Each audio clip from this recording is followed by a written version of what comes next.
assurer une meilleure couverture médicale. La médecine non conventionnelle, on en parle ce soir également, précisément de l'auriculothérapie. C'est une technique qui consiste à stimuler des points précis au niveau de l'oreille avec des poinçons, le but étant de soulager les patients de leur douleur. Bouchra Bouali a rencontré Raphaël Nogier, il est praticien de cette discipline. Il est surtout le fils du créateur de cette thérapie, Paul Nogier. Reportage. Piquer le pavillon de l'oreille à l'aide d'aiguilles stériles pour traiter la douleur, c'est le principe de l'auriculothérapie.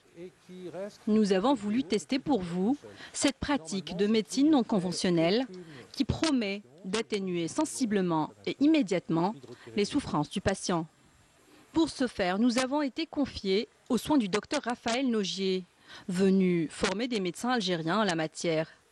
Il est le fils de Paul Nogier, le médecin lyonnais qui a mis au point cette thérapie dans les années 50. La démonstration a lieu devant une assistance toute ouïe.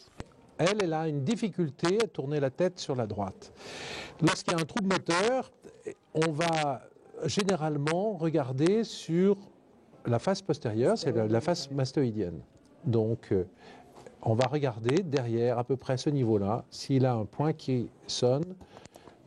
Et on va essayer de lui débloquer sa nuque uniquement avec 1 ou 2 points.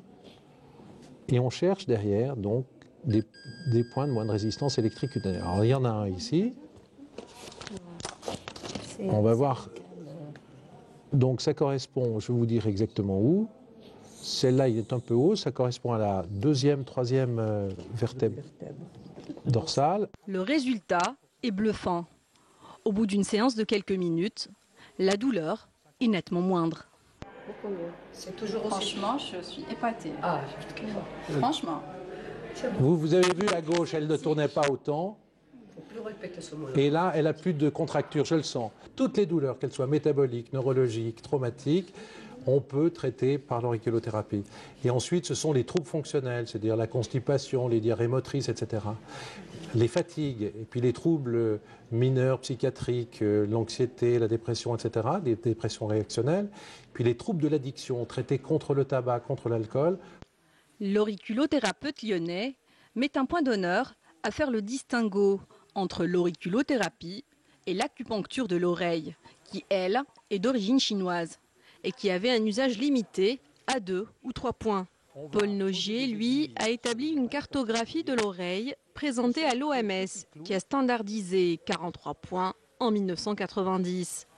Aujourd'hui, ce sont plus de 200 points qui sont identifiés et la thérapie séduit nos médecins. Actuellement, dans mon cabinet, je ne fais que de l'auriculothérapie.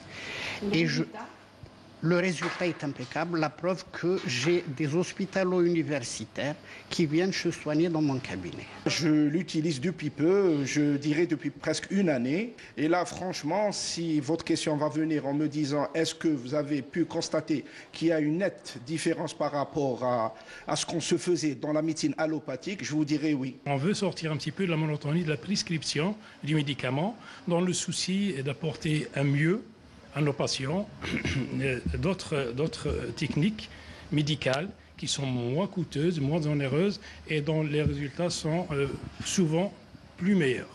C'est toujours un plus pour la médecine conventionnelle et un plus pour les médecins, que ce soit cabinard ou au niveau de la santé, et un plus pour notre pays, l'Algérie. Largement pratiquée en France et peu répandue en Algérie, l'auriculothérapie commence à faire son bout de chemin dans notre pays grâce aux bouche à oreille. Nous sommes contents pour notre collègue Bouchra Bouali qui s'est débarrassé de son mal de cou. Dans les restes de l'actualité, la ministre de l'Éducation nationale, Noureya Benrabrit, s'est rendue au siège de l'Office national des examens et des concours. C'était hier. Elle a inspecté sur place des préparatifs des examens.